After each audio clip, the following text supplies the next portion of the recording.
चाहिँ हामीहरू चाहिँ अब बहुतै फास्ट नै आएको 15 मिनट जस्तो लाग्यो हामीलाई चाहिँ अरू बुढाबुढीहरूलाई त पनि बनाएको थिएन यो खालको सिडी थिएन हो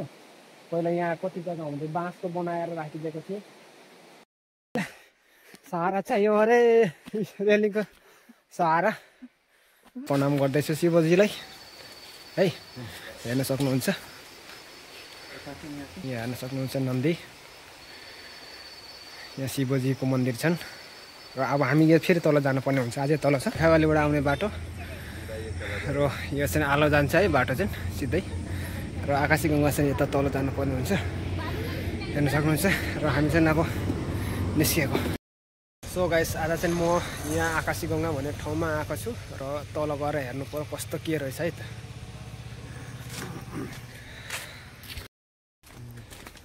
र हामी चाहिँ तल लाग्दैछौँ हेरौँ है त यहाँनिर चाहिँ के अरे माघे सङ्क्रान्तिमा चाहिँ यहाँनिर प्राय जस्तो मान्छेहरू प्राय मानेकै सबै नै आउँछ यहाँ झरना पनि थियो म पहिला नि एकखेप आएको थिएँ हेरौँ म पहिला एकखेप आएको थिएँ 2014मा आएको थिएँ होला सायद 2014मा आएको थिएँ त्यो झरना चाहिँ अहिले छ कि छैन हेरौँ र हामी चाहिँ अहिले तल जाँदैछौँ यो चाहिँ आकाशी गङ्गा अरे मेरो चाहिँ फर्स्ट टाइम यो भाइ चाहिँ फर्स्ट टाइम आएको यो बाटो चाहिँ आएको आइथ्यो तर उसलाई चाहिँ थाहा थिएन म चाहिँ आज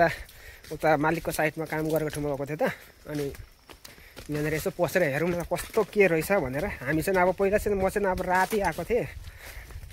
हिँडै आएको थियौँ लिखावालीदेखि 7 किलोमिटर यस्तो पर्छ यहाँ चाहिँ माघे सङ्क्रान्तिमा अरे त्यहाँ रुक्मणी मन्दिरको र के अरे मालिनी थानको कृष्ण राधाहरू आएर यहाँ नुहाउँथ्यो अरे शिवजीहरू भनेको कहानी चाहिँ सुनिएको थियो बुढापाकाहरूले भनेको र हेरौँ अब जङ्गल छ चारैतिर हेर्न सक्नुहुन्छ अब बेसी होइन 1 महिना पछाडि त पुरा यो सापा हुन्छ होला सायद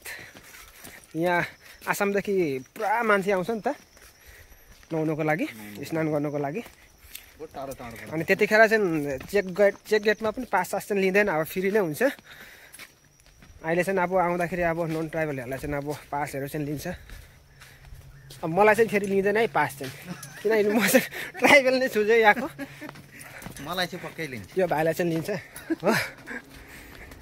तल त निकै तल जानुपर्ने हुनेछ यहाँनिर पनि हेरौँ जाँदै गरौँ पुरा सन्तोला बागानहरू पनि छ यहाँनिर चाहिँ यो चाहिँ माघे सङ्क्रान्तिमा पुरा सफा गरिदिन्छ है फेरि यहाँको कमिटी मान्छेले यहाँनिर बिसाउने पनि बनाइदिएको छ यसो हिँड्दा थाकेछ भने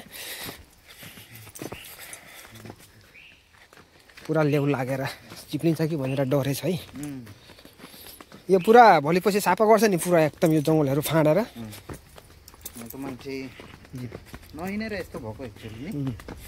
हिँडिराख्नु भने त यस्तै गङ्गा हुँदै हामी चाहिँ अब हिँडेछौँ सायद झरना छ कि छैन हेरौँ छ भने यसो एउटा फोटो खिचौँ भनेर भाइलाई लिएर आएको म चाहिँ एकदम तल ओह्रालो नाम्नु पर्ने हुन्छ नि त माथिदेखिबाट हेर्न सक्नुहुन्छ पुरा सिडी बनाइदिएको छ फास्ट पहिला त यसो सिडी थिएन तर यहाँनिर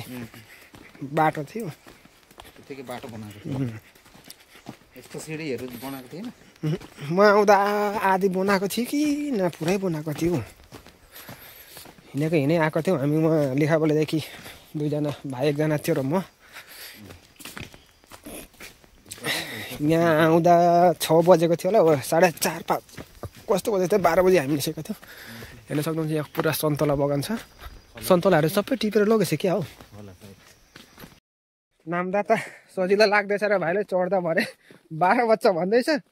12 बजेर त पार भइसकेको छ अहिले फिलहाल होइन अब कुनै ठाउँमा जाँदाखेरि पनि एउटा रहरले गएको हुन्छ नि त त्यतिखेर त उकालो भए पनि ओह्रालो भए पनि मान्छेलाई जानुलाई सजिलै लाग्छ राम्रै लाग्छ होइन फर्किँदाखेरि साह्रो पर्छ मन्दिर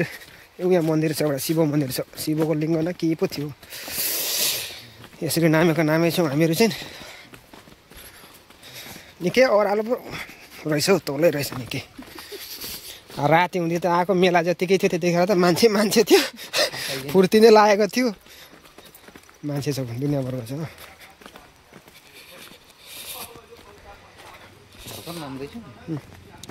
ओ यहाँ मान्छेहरू रहेछन्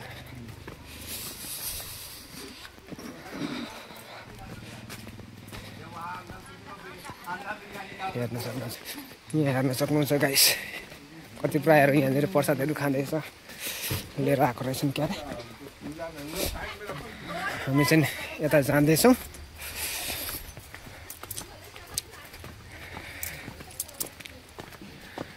हेर्न सक्नुहुन्छ यहाँ चाहिँ शिव मन्दिर छ यहाँ पण्डितहरू पनि बस्छन् उनीहरू चाहिँ म बाहिरैबाट चाहिँ प्रणाम गर्दैछु शिवजीलाई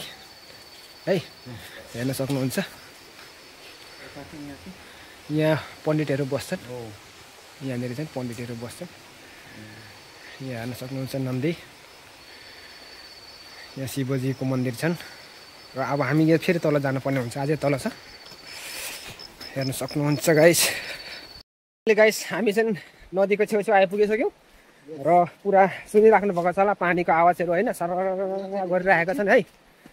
हेर्न सक्नुहुन्छ र यसरी चाहिँ कुना बाटो छ है यसरी कुना बाटो नाम्नु पर्ने हुन्छ हेर्नुहोस् हाम्रो प्रकाश भाइको चाहिँ बिहान बस्ने पर्छ भरे माथि उठ्नुलाई उसको त्यो भुँडी चाहिँ आज अलिक कम्ती हुन्छ होला सायद हेर्न सक्नुहुन्छ पहाडको यस्तो कुना ढुङ्गाको चेपबाट नाम्दैछौँ हामी चाहिँ है कतिपय मान्छेहरू पनि आएको रहेछन् उफ तल छन् है हेर्न सक्नुहुन्छ गाउँदैछन् होला अब हामी चाहिँ तल नाम्दैछौँ वाउ बाटो हेर्दाखेरि त चिप्लिन्छ जस्तै छ हेर्नुहोस् नदी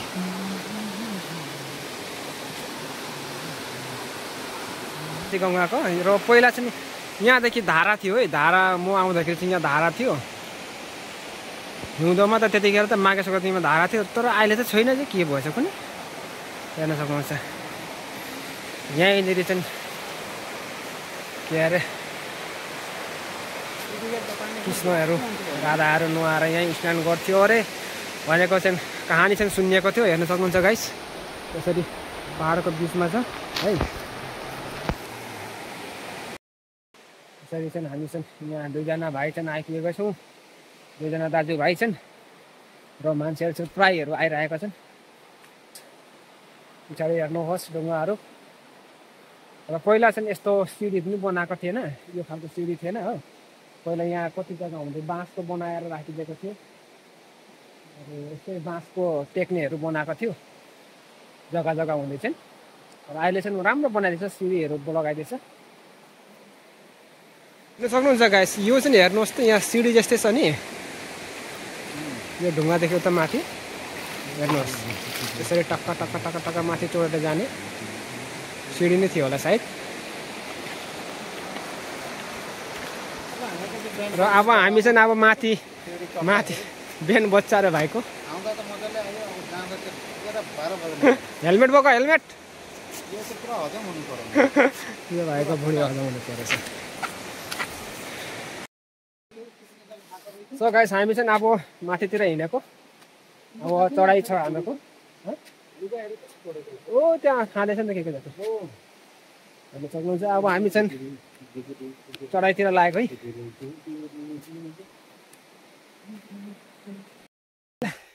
सहारा चाहियो अरे रेलिङको सहारा सास फुलिन्छ नि माथि चढ्दा अघि नाम्दा त मजा आएको थियो मजा आएको है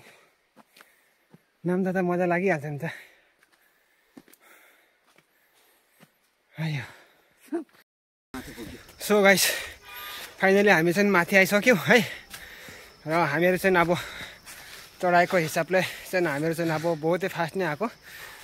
15 मिनट जस्तो लाग्यो हामीलाई चाहिँ अरू बुढाबुढीहरूलाई त झन् लाग्छ होला आधा घन्टा 20-25 मिनट जस्तो लाग्छ होला सायद हामीले चाहिँ अब खतराले नि हिँडेको नि त जसरी नामे एकछिन त्यही स्पिडमा आयौँ त्यही स्पिडमा आयो र हामी चाहिँ चाँडोभन्दा चाँडो आइपुग्यौँ हामीहरू चाहिँ जवान हुने जवान हो तर गल्नु चाहिँ गल्यो है बल्न चाहिँ बलियो सास चाहिँ दर फुल्यो र आजको भिडियो चाहिँ मेरो यति नै छ हजुरहरूलाई कस्तो के लाग्यो कमेन्टमा जनाउनु होला गाइस भाइ तिमीलाई यहाँ आएर कस्तो लाग्यो एकदम दामी दामी छ नि फोटो खिच्ने खालको छ नि जग्गाहरू चाहिँ एकदम बढिया वाह